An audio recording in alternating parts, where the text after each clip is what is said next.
A quarantine area has been set up at Pocono Wildlife and Rehabilitation Center in Hamilton Township as staff are dealing with an outbreak of the avian flu. So it's mainly with the waterfowl right now, especially the snow geese. There's been some Canada geese and the ducks as well. Samson Metzger is the center's avian specialist. He says since mid-December, the center has taken in dozens of birds showing symptoms of the bird flu. Tremors, a lot of head shaking, very uncoordinated.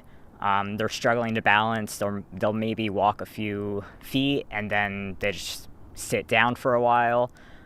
These birds almost seem disoriented or confused. The Pennsylvania Game Commission says bird flu is to blame after more than 200 snow geese were found dead in the Lehigh Valley. Pocono wildlife staff have collected hundreds of dead birds, which will help wildlife experts learn more about this highly contagious virus. So we're sending a lot of them out for testing and trying to get more information on this virus, how exactly it's spreading, and how we can control it. Sick birds at Pocono Wildlife are kept out of the clinic areas to keep the illness from spreading to other animals. Metzger says some birds are dying within hours of showing symptoms. These birds that are coming in, unfortunately, there is no treatment or cure right now.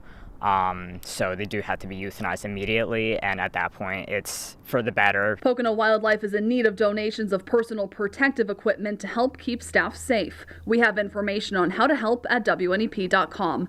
Emily Kress, Newswatch 16, Monroe County.